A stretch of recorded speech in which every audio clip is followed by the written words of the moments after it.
여러분 감사합니다. 또 이렇게 또 주님께 예배자로 쓰신 여러분께 감사합니다. 우리 양옆에 계신 분들에게, 앞뒤에 계신 분들에게 당신은 예배자입니다. 우리 칭찬하겠습니다. 당신은 예배자입니다.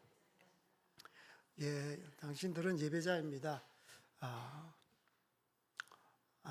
물론 많은 예배가 있지만 우리가 건성으로 예배 드릴 수 있어요. 그러나 정말 예배할 때는 우리의 모든 것을 들여서 예배를 드려야 되겠죠. 누구도 예배에 참석하는 사람이 아니고 청중이 아니고 저는 또한 설교자도 아닙니다. 또 찬양을 위해서 봉사하는 봉사자도 아닙니다. 모든 사람이 예배자인 겁니다. 저는 설교자가 아니에요. 예배자입니다. 설교만 하기 위해서 올라온 사람도 아니고 정말 충심으로 마음을 다해 뜨겁게 나의 감정을 다해 나의 힘을 다해 나의 모든 것을 다해 주님께서 올려드리는 것이 진정한 예배요 진정한 경배인 것입니다. 그래서 여러분 모두 하나님의 예배자입니다. 우리 함께 다시 한번 고백했으면 좋겠습니다. 당신은 예배자입니다.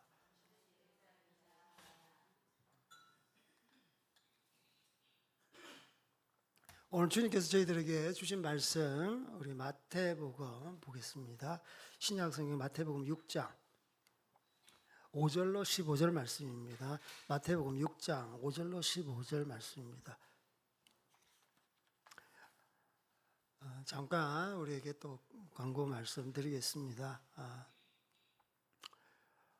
우리 오대인 목사님께서 또 거론하셨기 때문에 제가 조금 더 이렇게 좀 이 나라를 위해서 기도했으면 좋겠다라는 생각이 들어서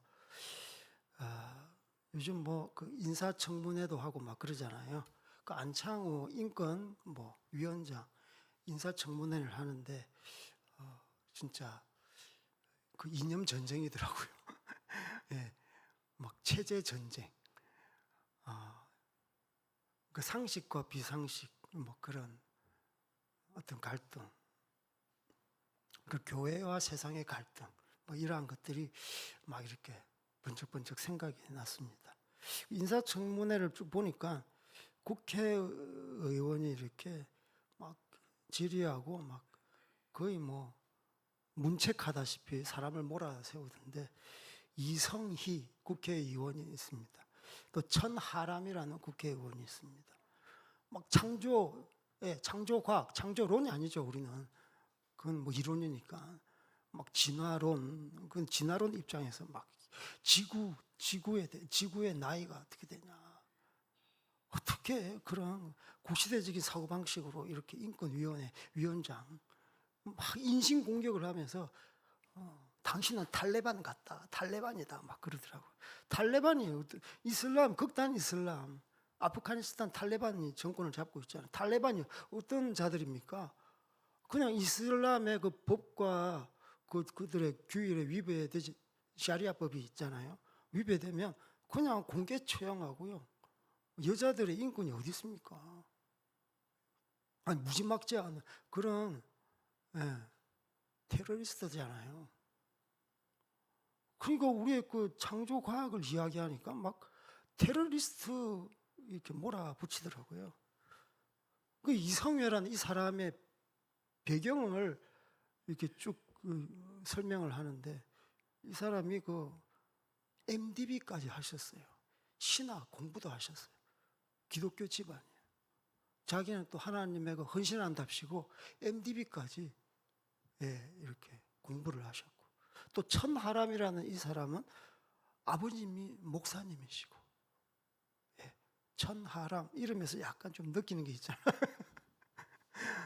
기독교인이 기독교인을 막 핍박하는 이런. 그러니까 국회의원이 자기가 기독교인임에도 불구하고, 야, 우리 이렇게 국회의원들이 기독교인이면, 야, 이렇게 성경적으로 하나님 나라가 이 땅 가운데 흘러가고 세워지겠다. 그게 아닌 것 같아요. 그들의 위선과 그들의 무지와 그들의 외식이 눈에 보이는 거예요. 애들이 가르치는 교과서에 진화론만 실었잖아. 그래서 창조 과학에 대해서도 이러한 면도 있다라고 같이 공부를 하는 게 상식적인 것 아닙니까? 창조론이, 진화론이 과학도 아니에요. 그거. 어떻게 보면 어디 신념이고 신앙이에요. 그들의 종교라니까. 그거 믿기도 쉽지 않아요. 오스트랄로피테쿠스가 뭐 진화론에서 하나의 화석이라고 그러는데 그것도 다 조작된 거잖아. 사람의 머리뼈와 원숭이 턱뼈하고 편집한 거예요. 편집. 다 그게 백일천하에 드러난 거짓임에도 불구하고 아직까지 교과서에 실려 있어. 네, 이런 나라에 우리가 삽니다. 나라를 위해서 많이 기도를 하셔야 돼요. 네, 우리 자녀들에게 이 사회를 보는 관점, 정치, 경제, 사회, 문화, 이 모든 것, 군사, 외교, 이러한 관점, 성경을 통해서 성경이라는 렌즈를 가지고 우리 자녀들이 가르쳐야 되지 않겠습니까? 분별력. 우리의 분별력을 무너뜨리는 겁니다. 안토니오 그람시라는 이러한 그 사회 공산주의 학자가 있어요. 이탈리아 사람인데요. 이 사람은 이제 공산주의 혁명 방법이 두 가지가 있는데 이 사람은 그 두 가지 중에서 두 가지가 뭐냐 하면 진지전이 있어요. 그리고 기동전이 있습니다. 이건 전쟁 전술에서도 사용되는 건데 기동전, 물리적인 어떤 충돌을 통해서 어떤 정치 권력, 헤게모니를 이렇게 취하는 거예요. 그러나 공산혁명은 이런 물리적인 기동전을 통해서 실패를 했어요. 그래서 그 다른 방법으로 진지전이 있어요. 진지전. 전쟁할 때 어떤 진지를 이렇게 고지를 갖다가 점령하잖아요. 고지를 점령해요. 고지를 점령해서 결국은 나중에 본질을 점령하는 거예요. 그래서 이제는 기동전이 아니라 진지전이다. 진지전이 뭐냐 하면 조용한 혁명, 급진적인 물리적인 변혁이 아니라 조용한 혁명. 그래서 문화혁명, 문화적으로 공산주의 혁명을 하자. 그게 컬처럴 막시즘이죠. 그들의 있던 이 세상을 공산화시키기 위해서 아직도 지금 전 세계에는 공산주의 영이 흐릅니다. 우리나라만 그런 게 아니에요. 미국 또한 마찬가지고 전 유럽이 마찬가지입니다. 그래서 이 안토니오 그람시라는 사람이 조용한 문화혁명을 하기 위해서 아젠다 11가지를 내세웠어요. 이것 하면 공산화된다. 이렇게 하면 머지않아 조용하게 그냥 한 나라를 접수할 수 있다. 그 11가지 계속 그냥 읽어드릴게요. 시간이 부족하니까. 아마 여러분 들으면 이해가 될 거예요. 첫 번째, 지속적인 사회 변화로 혼란을 조성한다. 이들은 안정된 걸 싫어해. 그래서 공산주의 이론은 아노미 현상, 아노미 이론이 있어요. 계속 불안을 조장해야 돼. 두 번째는 학교와 선생의 권위를 약화시킨다. 지금 추세가 그렇지 않습니까? 가족 해체를 추진하고 있습니다. 네 번째로 어린이들에게 성교육과 동성애 교육을 적극적으로 실시한다. 다섯 번째, 교회를 해체한다. 공산주의가 반기독교의 그 반작용으로 나온 이념 아닙니까? 교회를 해체한대요. 여섯 번째, 대량 이주와 이주민으로 민족 정체성을 말살시킨다. 지금 이주 시대입니다. 전 세계가. 이슬람. 일곱 번째, 인종차별을 범죄로 규정한다. 동성애를 죄라고 하면 범죄로 규정한다. 쇠고랑 차야 되는 거예요. 사법 시스템을 신뢰할 수 없도록 만든다. 아홉 번째, 복지정책을 강화하여 국가나 기관의 보조금에 의존하는 사람들이 늘어나도록 만든다. 포퓰리즘. 적절한 선택적 복지는 찬성을 해야죠. 성경적입니다. 그러나 무분별한 보편적인 복지는 지양해야 돼. 사람들이 다 거지건성으로 일하지 않고 그냥 먹는 거 주니까 이게 바로 나라 망하는 길이라고요. 열 번째, 언론을 조종하고 대중매체의 수준을 저하시킨다. 언론을 장악하는 거예요. 미디어를 장악하는, 미디어도 하나의 권력이죠. 눈과 귀를 여러분 다 막고 있는 거예요. 그러니까 들리는 것, 보이는 것으로 다 여러분 믿으시면 안 되는 겁니다. 왜냐하면 이들이 작전이에요. 그냥 자연스럽게 흘러가는 게 아니라고. 그들이 계획을 하고요. 그 플랜 따라서 착수를 하고 진행을 한다니까. 11번째도 굉장히 아주 의미심장하게 과도한 음주를 홍보한다. 갑자기 툭 튀어나. 과도한 음주를 홍보해서 술 마시는 문화로 만드는 거예요. 분별력을 떨어뜨리는 거예요. 모든 사건, 사고 배후에 뭐가 있습니까? 음주가 있잖아. 제정신에 사고 칩니까? 마약 동성애 처음부터 이렇게 된 게 아니에요. 술 먹다가 이것 해볼까? 좀 더 해볼까? 계속 선을 넘다가 끝까지 가는 겁니다. 이게 바로 음주. 네, 여기까지 하겠습니다. 그래서 우리가 정말 분별력을 가지고 이 땅에서 좀 하나님의 렌즈로, 말씀의 렌즈로 바라봐야 되겠습니다. 특별히 우리 자녀들, 다음 세대 이야기하는데 이런 교육을 가정에서, 식탁 앞에서 해야 안 되겠습니까? 문화라는 이슈를 가지고, 사회적인 어떤 이슈를 가지고 계속 성경 말씀으로 반박하고 이것 아니다, 이건 기다. 우리 자녀들을 이렇게 통찰력을 가질 수 있도록 그렇게 교육해야 될 것입니다. 아멘, 아멘. 예.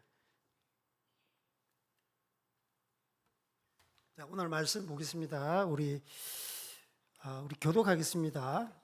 5절부터 15절까지. 또 너희는 기도할 때 외식하는 자와 같이 하지 말라. 그들은 사람에게 보이려고 회당과 큰 거리 어귀에 서서 기도하기를 좋아하느니라. 내가 진실로 너희에게 이르노니 그들은 자기의 상을 이미 받았느니라.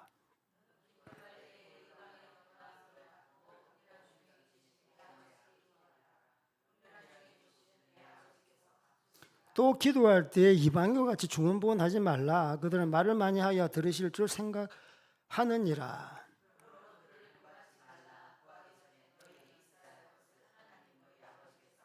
그러므로 너희는 이렇게 기도하라. 하늘에 계신 우리 아버지의 이름이 거룩히 여김을 받으시오며.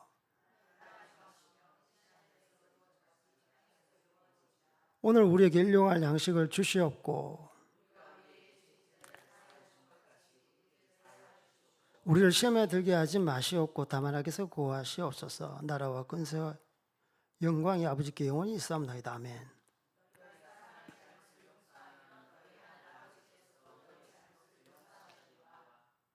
다 같이요. 너희가 사람의 잘못을 용서하지 아니하면 너희 아버지께서 너희 잘못을 용서하지 아니하시리라. 아멘.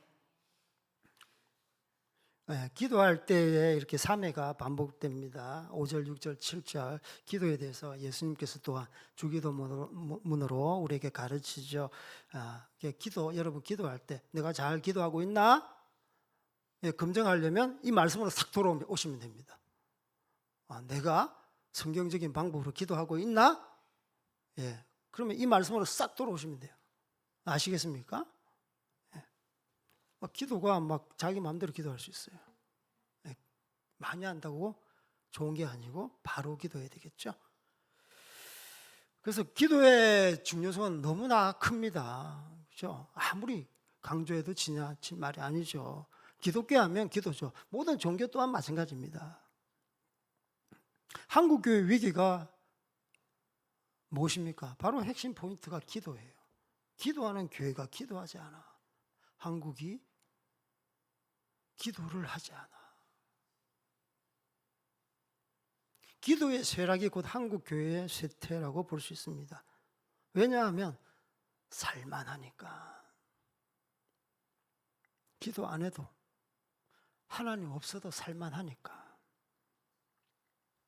교회는 만민의 기도하는 집이라고 그랬어요.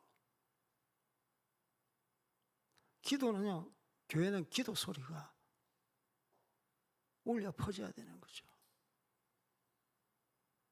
여러분 가정도 마찬가지입니다. 기도가 울려 퍼져야 돼요. 하나님과의 그 만남, 진정한 교제가 무엇입니까? 그리스도인의 교제, 그 앞서 하나님과의 교제. 그래서 만민을 위한 기도하는 집이에요. 이 교회 예배당 본질이 뭔가? 기도하는 곳이다. 하나님 만나는 장소다. 기도를 통해 우리의 영적 세계가 확장이 됩니다. 이게 바로 심오한 신비인 거예요. 보이지 않는 걸 우리 믿잖아요. 보이는 걸 추구하면 안 되죠. 보이지 않는 하나님과의 그 진한 교제를 통해서 그게 보이는 곳으로 확산됩니다. 그래서 보이지 않는 영적 세계를 알려면 기도의 깊은 곳까지 나가야 되겠죠. 그래서 영적 세계를 알려면 기도해야 된다. 그래서 기독교라는 종교는 또 계시의 종교라고 해요. 유명한 신학자 헤르만 바빙크라는 사람이 있습니다. 그 사람은 신학을 계시 신학이라고 그냥 규정을 해버려요. 계시 신학. 다른 신학은 좀 그렇다라고 그래요. 그 사람은 너무 인식론, 사람의 어떤 지각을 이용해서 하나님을 학문적으로 이렇게 접근하는 것은 좋지 않다. 존재론, 실존하느냐 안 하느냐, 존재 있냐 없냐, 그걸로 너무 접근하다 보면 배가 산으로 간다. 물론 인식론, 존재론을 통해서 신학을 하지만 결국은 가치론적으로 접근해야 된다. 그게 바로 가치신학, 계시신학인 거예요. 계시신학의 핵심은 바로 말씀이죠. 말씀. 우리에게 어떻게 계시하시나? 주일날 목사님께서 말씀하셨어요. 일반 계시, 특별 계시, 일반 계시는 모든 만물을 통해서 우리에게, 양심을 통해서 우리에게 말씀하시잖아요. 로마서 1장 20절. 창세 전부터 그의 보이지 않는 것들, 그의 신성과 능력이 모든 만물에 보여 알려졌나니 그러므로 너희가 핑계치 못할지니라. 믿는 자나 믿지 않는 자나 나중에 하나님 앞에 가서는 핑계할 수 없는 거예요. 자연을 통해, 너 양심을 통해서 내가 얼마나 계시했는데. 그리고 특별 계시, 이 말씀인데, 말씀 그냥 보면 되지. 그러나 이 말씀 텍스트가, 이 책이, 이 문자가 활성화되려면 어떻게 해야 되는가? 예배와 기도를 통해서 활성화되는 거예요. 살아 움직이는 거예요. 성경은 글자잖아. 이게 본 모습을 활성화, 본질적인 성질이 살아 움직이는 거잖아. 활성화되려면 기도를 통해서, 예배를 통해서. 여러분 말씀 볼 때 앞뒤로 기도하고 시작하고 기도하고 마치잖아. 왜? 성령님께서 인도해 달라고. 내 머리로는 이해할 수 없어요. 주님께서 풀어주셔야지. 내 마음을 풀어주시고 말씀도 풀어주시면 내가 이해가 되는 거예요. 그래서 일반 계시, 이 성경 말씀인데 기도를 통해서, 예배를 통해서, 예배 안에 기도, 찬양, 경배 다 들어있죠. 하나님과의 만남이잖아. 이걸 통해서 우리의 말씀, 그래서 예배 가운데 말씀이 선포될 때 여러분 마음이, 야, 그 말씀이었구나, 깨달음이 있잖아요. 그래서 기도가 중요합니다. 꿈과 환상, 특별 계시 맞아요. 그러나 그것도 한 말씀 가운데 종속돼야 된다. 말씀에서 벗어나면 안 돼. 아무리 신비한 체험이라도. 근데 대부분 특별 계시는 말씀이죠. 이것을 활성화하는 것은 기도, 예배를 통해서 활성화된다. 이렇게 생각하시고 개념을 정리하시면 좋을 것 같아요.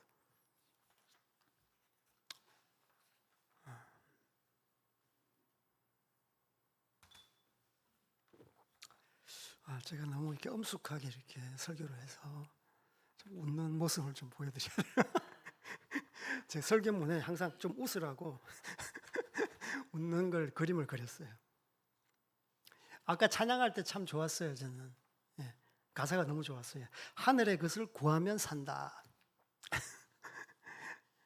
이 기도에, 오늘 본문에 보면 하늘의 것을 구하는 것에 대해서 말씀하고 있습니다.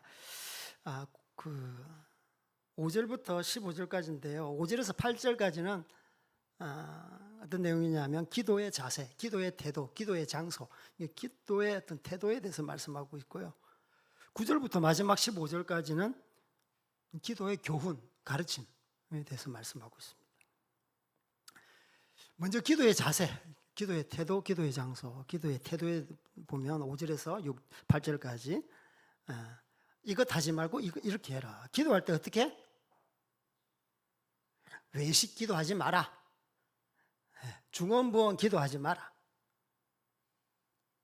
어떻게 기도하라? 골반 기도하라. 이런 내용이에요. 외식 기도가 영어로 hypocrite 이렇게 말하는데, 외식 한자로 보면 바깥 외자, 식자는 꾸밀 식자, 바깥에 꾸미는 거예요. 나는 기도하는 사람이다. 거룩하게 시장에서 사람 보이는 데서 나 기도한다. 나 기도하는 모습 사진을 찍어서 막 올리고 물론 그런 사람은 없겠지만 어쨌든 보여주기식 기도, 이것은 하지 마라. 중언부언하지 마라. 이건 내용적인 측면인데 반복해서 영어로 news not repetitions, 반복적으로 막 사용해서 하지 말아라. 중국어로 쉬도종부화, 많은 말 중복해서 말하는 것. 중언부언, 중자가 무슨 중자예요? 무거울 중자 한자를 쓰기는 씁니다. 그러나 무겁다라는 중자가 있고요. 뜻이 두 번째 중복된다, 겹친다라는 말씀. 부자가 무슨 부자예요? 다시 부자예요. 부활절 할 때 다시 회복하다, 다시. 그러니까 말을 계속 중복하는 거예요. 연부를 외우듯이 온만이 반명, 경전을 왔다 외우듯이 마음이 없어, 영혼이 없어. 마음을 안 들여서 기도해. 형식적인 기도. 그냥 기도문 다 이거 뭐 천장되는 거 다 외우면 뭐 해탈하지 뭐 이런 거. 보여주기식 온갖 관용 미사어구를 사용하면서, 물론 대예배 때 이렇게 대표 기도는 좀 정갈하게 해야 되겠지만 개인 기도할 때는 중언부언하지 말아라. 마음 중심을 하나님 앞에 나아가라. 많은 말, 물론 중복해서 말을 할 수 있죠. 그런데 마음이 없는 중복은 하나님께서 그건 원하지 않는 거예요. 그래서 기도의 내용, 기도의 형식에 대해서 말씀하고 있고요. 그래서 은밀한 방식으로 골반 기도하라. 이것 또한 본질을 우리가 알아야 돼요. 은밀한 어떤 굴 속에서 들어가라. 방음 장치가 좋은 곳에 들어가라. 이것 또한 아예요. 본질은 뭐냐 하면 하나님과의 1대1 만남, 친밀함. 사람과 상황과 환경에 지배를 받지 않는, 방해를 받지 않는 그러한 기도. 그 장소가 될 수 있겠죠. 사람은 장소에 지배를 받으니까 그런 장소가 돼. 그게 본질은 그게 아니에요. 하나님과의 1대1, 사람과 장소, 환경에 지배를 받지 않는 거예요. 그런 곳에 하나님 앞에 솔직하게 있는 모습 그대로 자기 마음을 쏟아놓는 기도. 이제 9절부터 13절 우리 기도의 교훈, 가르침에 대해서 우리 교훈을 하고 있습니다. 무엇을 기도하는가 굉장히 중요해요. 기도의 내용에 따라서 우리 신앙인들의 수준을 알 수 있어요. 여러분 기도하십니까? 그러면 기도 내용이 뭔가 하나님 보시는 거예요. 10년, 20년 믿는다, 1년 믿었다, 그게 중요한 게 아니에요. 기도의 내용을 통해서 이 사람의 현재 신앙의 현 주소가 그 민낯이 드러나는 겁니다. 여러분 동의하십니까? 그래서 기도에 대한 교훈 안에 있어요. 주기도문 안에 있어요. 이런 큰 뼈대가 있다. 이것 가지고 기도해라. 이 가지가 나오는 거겠죠. 뼈대 가운데 가지가 있잖아요. 그래서 기도 내용이 굉장히 중요해요. 하나님의 뜻을 관철시키는 기도를 해라는 거예요. 나의 뜻을 관철시키는 기도. 하나님을 이용해서 써먹는 그런 기도 하지 말라. 세상 신하고 똑같은 그런 신이 아니다. 응, 네가 뭐 이렇게 뭐라 그러나 고용한 그런 신이 아니라니까 하나님은.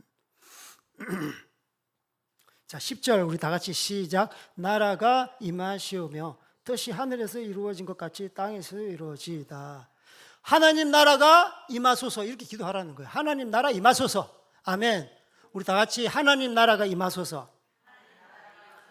하나님의 나라가 임하시기를 위해서 나를 통해 임하소서. 나를 통해 우리 공동체를 통해 우리 가정을 통해 하나님 나라가 임하소서 이걸 위해서 기도하라는 거예요. 신학 공부하다 보면 이미와 아직이라는 거예요. Already but not yet이라고 해요. 하나님 나라가 이미 임했다. 그러나 아직 not yet. 그래서 하나님의 나라가 임했지만 아직 완성되지 않았다. 우리를 통해서 하나님께서 완성되기를 원하시는 거예요. 그래서 끊임없이 already와 not yet 긴장 관계 가운데 있다는 것에서 하나님 나라를 이루기 위해서 저희들은 살아야 되겠죠. 주님께서는 그의 나라와 그의 의를 먼저 구하라고 그랬어요. 하나님 나라 임하소서 제일 먼저 하나님 나라예요. 나의 나라가 임하소서 아니에요. 대한민국이 이 천하를 통치하는 나라가 임하소서 이것 또한 아닙니다. 나라의 3요소가 무엇입니까? 네, 공부할 때 다 배웠죠. 나라의 3요소가 어떤 거예요? 주권, 국민, 영토잖아요. 주권, 국민, 영토. 주권이 누굽니까? 우리 기독교적으로 해석하면 주권, 권세를 갖고 있는 분, 왕, 우리 하나님이잖아요. 주권자는 우리 하나님이세요. 예. 그리고 국민들은 성도, 하나님을 경배하는 백성들, 성도 아니겠습니까? 영토는 뭐? 하나님의 법이 통치되는 것, 하나님의 법이 다스려지는 그 영역인 거예요. 여러분 가정, 우리 교회, 여러분의 직장 가운데 여러분이 하나님의 법에 다스림을 받는다면 그 영역이 확산되는 거예요. 그 땅이 정복되는 거예요. 제가 왜 티베트 땅에 갔습니까? 하나님 나라 확장하러. 그 땅 가운데 하나님의 예배 공동체, 하나님의 법이 집행되는 그러한 영역이 확산될 수 있도록, 퍼질 수 있도록 선교사로 가지 않습니까?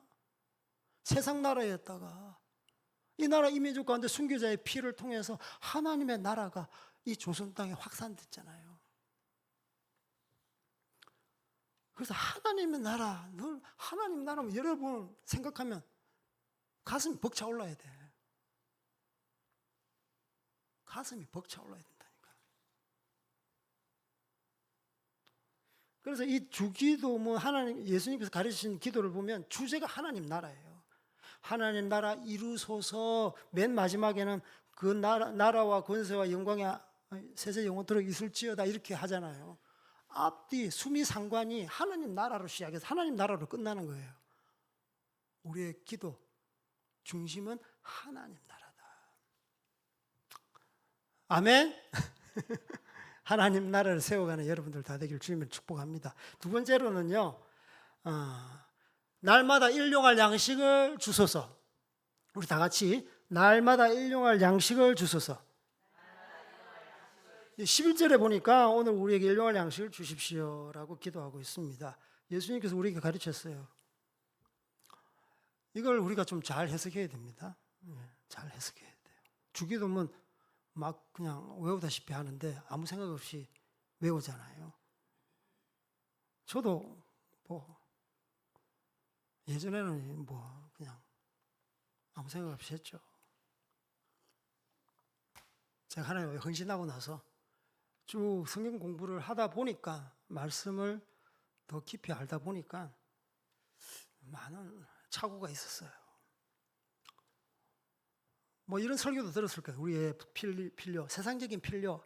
하나님도 아시니까 이것도 기도해라. 육체적인 필요, 돈도 필요하지 않냐, 건강도 필요하지 않냐, 집도 필요하지 않나. 그래도 어느 정도 모양을 갖춰야 되니까 학벌도 있어야 되지 않겠나. 명예도 있어야 되지 않겠냐. 이런 것, 기본적인 거 이 세상에서 필요할 때 어느 정도 주님께서 주시옵소서. 이거 기도하라는가 보다.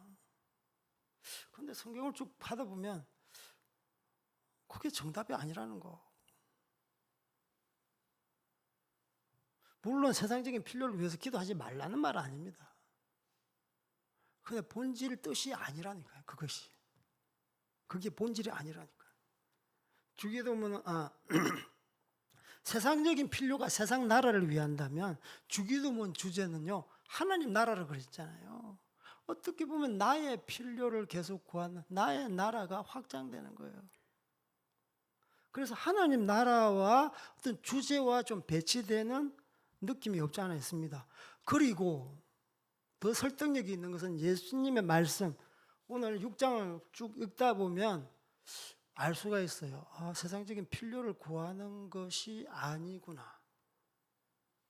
예수님의 전체적인 맥락, 말씀, 가르침을 보면 알 수 있습니다. 이 기도가 어떤 기도를 요구하시는 건지.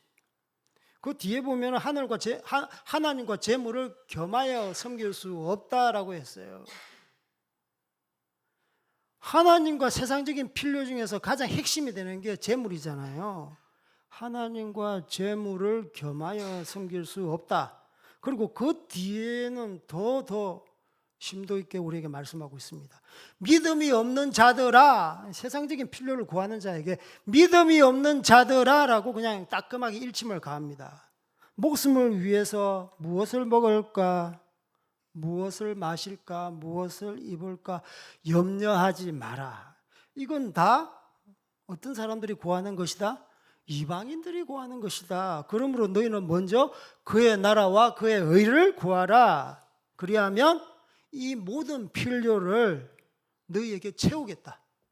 세상적인 필요, 일용할 양식, 하나님이 째째하게 쪼잔하게 일용할 양식 주십시오. 그거 기도하셨을까?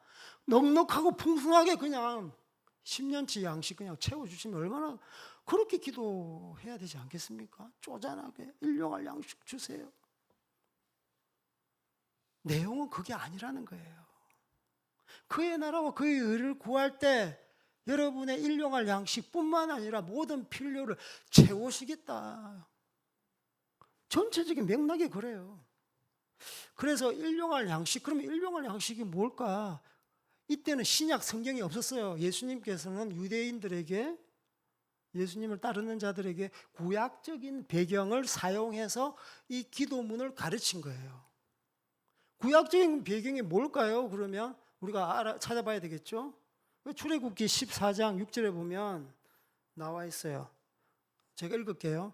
때에 여호와께서 모세에게 이르시되 보라 내가 너희를 위하여 하늘에서 양식을 비같이 내리리니 백성이 나가서 일용할 것을 날마다 거둘 것이라.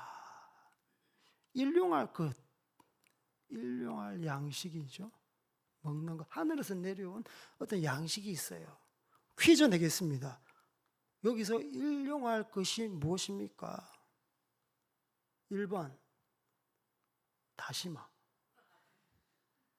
2 만두, 3 만나.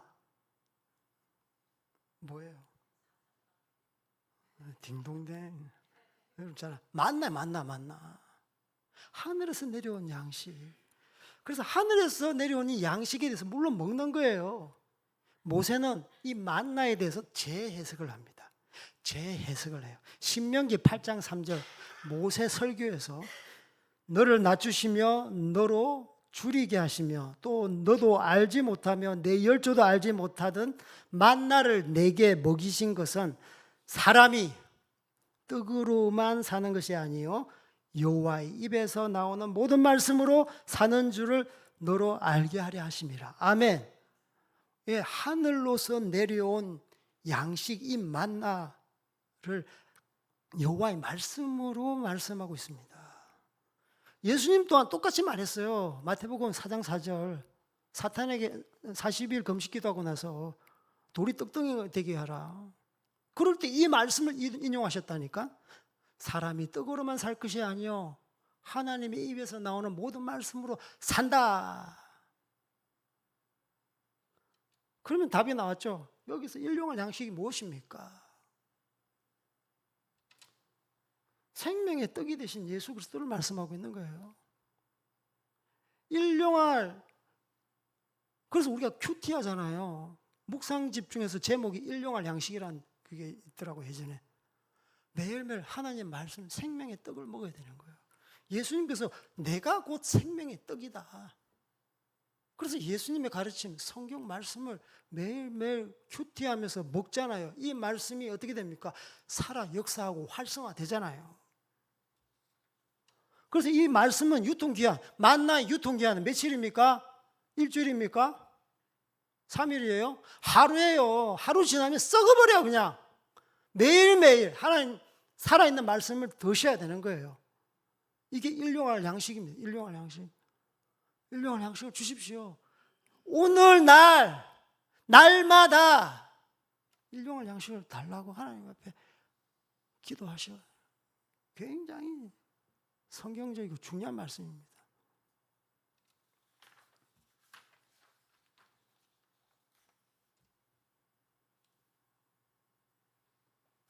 그리고 여러분 필요에 대해서 뭐 이렇게 기도 뭐 하셔도 되고 안 하셔도 되고 그건 여러분 자유인데요. 예수님께서 가르쳐 주시는 기도가 이렇다고요. 저는 전달할 뿐이고. 마지막으로 세 번째, 그러니까 하나, 둘, 셋 했는데 그냥 제가 보는 이렇게 하나님께 주신 말씀. 여기서 끄집어낼 주제가 어마어마하게 많아요. 저는 세 가지만 끄집어냈다니까. 그 중에 이제 하나, 둘, 셋, 세 번째는요. 우리의 죄를 용서하소서. 우리 다 같이 우리의 죄를 용서하소서. 우리의 죄를 용서하소서. 이렇게 기도하라고 말씀하고 있습니다. 자, 어디 있습니까? 12절 시작. 우리가 우리에게 죄전제를 사하여 준 것 같이 우리 죄를 사하여 주시옵고, 이렇게 말씀하고 있습니다. 복음의 핵심이 무엇입니까? 복음의 핵심. 복음이 뭐예요? 죄 용서. 예수님께서 왜 십자가에 못 박혀 달려 돌아가셨어요? 죄 용서. 인간이 죄를 없이 할 수 없어요. 죄를 없이 할 수 없다고. 자기가 좋은 일을 많이 한다, 공덕을 많이 쌓았다, 금욕을 했다, 자기 몸을 쳐서 복종시키는 금욕을 했다, 그렇다고 해서 죄가 사해지는 게 아니라니까. 누군가 대가를 지불해야 돼. 우리의 구원은 공짜입니다. 공짜 아니에요. 예수님께서 대가를 지불해 주셨어요. 그게 바로 십자가에 죽으신 거예요. 죄 없으신 분이 십자가에 달려서 돌아가심으로 말미암아 우리 죄를 맑게 씻어 주셨어요. 이 죄 용서가 복음의 핵심이에요. 우리 죄를 용서해 주십시오. 그런데 조건이 있어. 14, 15절 우리 다 같이 시작. 너희가 사람의 잘못을 용서하면 너희 하늘 아버지께서도 너희 잘못을 용서하시려니와 너희가 사람의 잘못을 용서하지 아니하면 너희 아버지께서도 너희 잘못을 용서하지 아니하시리라. 잘못을 용서하면, 용서하지 아니하면 조건절이 딱 걸려가 있는 거예요, 여러분. 중요한 말씀입니다. 죄 용서. 그냥 예수 믿으면 다 용서해 주지. 어린 반푼어치도 없는 소리입니다. 이게 예수님 말씀이에요. 바울 말씀도 아니고 예수님 말씀이라니까. 하나님 말씀이라니까요. 그래서 예수님께서도 좀 알아듣기 쉽게 비유로 말씀하셨어요. 마태복음 18장 1만 달란트 빚진 자, 100데나리온 빚진 자, 1만 데나리온 달란트 빚진 자 탕감해 줬더니 자기가 이렇게 빌려줬던 100데나리온 빚진 자 탕감 안 해주잖아. 어떻게 합니까? 감옥에 가둬버려. 더 못된 짓을 해버리니까. 그러면 나 아까 탕감해 준 건 나 탕감 안 해줄 거야. 죄 용서의 개념이에요. 여러분 용서 받았습니까? 용서해 주셔야 돼요. 용서해 주셔야 돼요. 용서해 드려야 된다고요. 왜 1만 달란트 100데나리온 빚진 자 돈을 가지고 설명을 했을까? 탕감했다, 탕감 안 했다? 죄 용서의 개념을. 사람들 간의 갈등의 소지는 돈 때문에 그렇다. 문자 그대로 또한 해석 접근하셔야 돼요. 돈 때문에 원수돼요. 돈 때문에 형제 자매가, 핏줄은 형제 자매지만 철천지 원수가 된다니까. 추석 때 또 명절이 다가와요. 가족끼리 부모 유산 때문에 또 치고받고. 예수 믿는 사람, 예수 안 믿는 사람 따로 없어. 재산 앞에서는 다 전투적으로 나오는 거예요. 그러면서 법정 소송까지 가고, 이게 뭡니까? 용서의 개념이 이런 금전적인 부분까지 확산되는 것은 돈 때문에 원수진 사람 많다라는 거예요. 다른 건 다 용서할 수 있잖아요, 여러분. 근데 내 3천만 원 떼먹은 사람 용서할 수 있어요? 쉽지 않죠. 그거 용서해라는 거예요. 용서해라. 그거 용서하셔야 돼요. 그것에 발목 잡히면 여러분 복음이 흘러가지가 않아. 막혀버려요. 기도가 막혀버린다고. 그래서 추석 앞두고 우리 친인척들 용서하셔야 돼요. 우리 가족들 용서하셔야 돼요. 남편 용서하시고, 부모 용서하시고. 아까 그 사회주의자 가정을 해체하고 교회를 해체하잖아요. 여러분 그 방향으로 가면 안 됩니다. 하나 되는 방향으로. 용서하지 않으면 서로 해체되는 거예요. 해체. 서로 물고 뜯고 싸우면 해체, 갈등 해체되는 거예요. 원수 되는 거, 원수. 주 안에서 한 가족이잖아. 가정 안에서는요 한 가족이잖아요. 그래서 복음의 중요한 것은 죄 용서다. 이거 그냥 만만하게 볼 사항이 아니다라는 거예요. 그래서 여러분 정말 용서의 사람들이 다 되기를 주님을 축복합니다. 시간이 다 됐습니다. 오늘 말씀을 맺겠습니다. 기도를 통해 우리의 신앙은 성장합니다. 기도를 통해 하나님 나라가 확장됩니다. 그래서 주님은 우리에게 기도의 자세, 태도, 그리고 내용, 교훈을 친히 가르쳐 주셨습니다. 기도의 자세는 보여주기식 기도가 아니라 환경과 사람의 방해받지 않는 골방 기도에 힘쓰는 거라고 말씀하고 있습니다. 그리고 주님은 이렇게 기도하라고 말씀하십니다. 먼저 하나님의 나라가 이 땅에 이루어지도록, 둘, 날마다 하늘로부터 오는 생명의 양식을 주시도록, 셋, 우리를 통해서 죄 용서의 복음이 흘러가도록. 하나님은 기도하는 사람을 통해서 역사하십니다. 일하십니다. 하나님은 기도하는 사람을 통해 하나님의 나라가 확산되고 성취되기를 원하십니다. 사랑하는 여러분, 하나님이 동역하기를 원하시는 탁월한 기도자가 여러분이십니다. 탁월한 기도자가 되기를 축복합니다. 우리 찬양 364장, 내 기도하는 그 시간 찬양 부르시면서, 기도는 주님과 만나는 가장 즐거운 시간이다.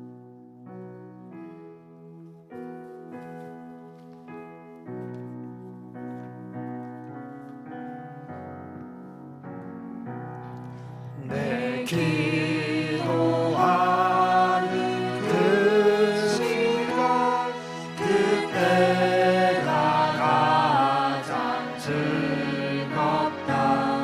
이 세상 근심 걱정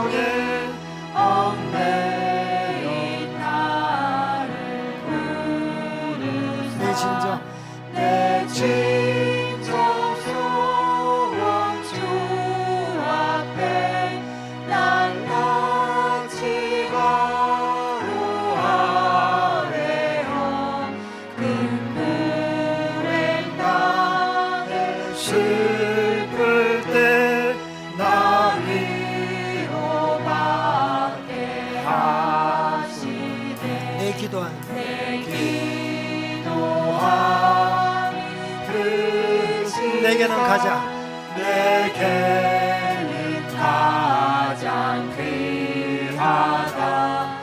저 광야 같은 세상을 끝없이 가며 위태한 길로 나갈 때 주께서 나를 이끌어 그 보좌 앞에 나아가 그 은혜 받게 하시네. 내 기도하는 그 시간 그때가 가장 즐겁다. 이때껏 지은 존재로 내 마음 짐이 참마음으로 참마음으로 뉘우쳐 나 숨김없이 주 나를 위해 주 나를 위해 복주사 새 은혜 부어주시네. 내 기도하는 그 시간 내 기도하는 그 시간 그때가 가장 즐겁다. 주 세상에서 일찍이 저 요란한 높이 빈들에서 빈들에서 나 산에서 온 밤을 세워 지내사 주 예수 주님이 기도로 큰 돈을 보여주셨네. 우리 함께 기도합시다. 아멘. 우리 함께 두 가지 제목 기도 가지고 함께 기도했으면 좋겠습니다. 골방 기도에 힘쓰는 기도자가 되게 하소서. 기도를 통해 하나님과 한평생 동행하는 기도자가 되게 하소서. 두 번째, 하나님 나라가 이 땅에 임하소서. 우리의 기도를 통해서 하나님의 주권과 생명과 통치가 힘있게 확장되게 하소서. 우리 함께 주님 부르짖고 기도합시다. 주여 주여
아버지여, 그의 나라가 임하여 그의 나라가 임하여 하나님의 나라가 임하여 하나님의 나라가 임하여 하나님의 나라가 임하여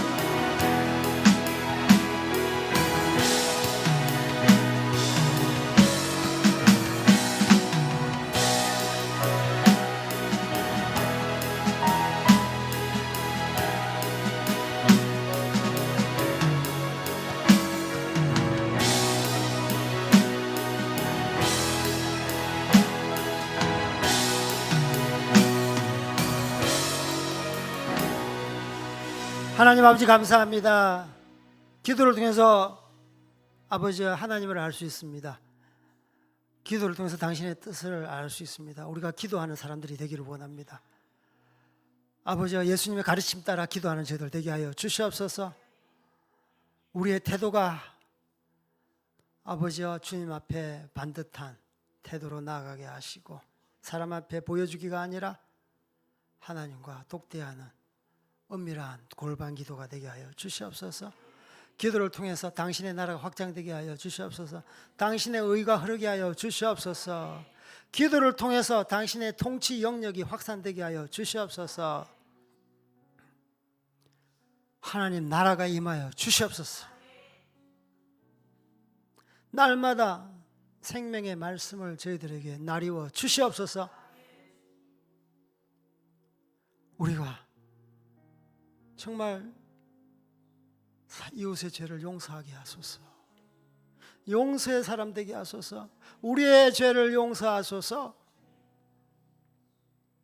그래서 기도를 통해서 장성한 분량 이르도록 성장하는 저희들 되게 하여 주시기를 원합니다. 당신의 마음에 합한 자가 되게 하여 주시옵소서. 기도를 통해서 당신과 열심으로 동역하는 탁월한 기도자가 되게 하여 주시옵소서. 저희 자녀들, 저희들 가정, 저희 친인척들, 이 몸된 교회 가운데 정말 하나님의 나라를 위해서 기도하며 매진하는 그러한 공동체 되게 하여 주시옵소서. 지금은 죄와 죽음에서 우리를 구원하시는 예수 그리스도의 은혜와 하늘과 땅을 지으시고 지금도 통치하시는 무한하신 하나님의 사랑과 성령님의 감화와 감동하심과 교통하심이 이제로부터 주님이 가르쳐 주신 기도의 교훈에 따라 하나님 보시기에 손색 없는 기도자가 되기를 다짐하는 모든 성도들과 우리 가정과 우리 12광주리 교회 머리 위에 영원토록 함께 하심을 간절히 축원하옵나이다. 아멘.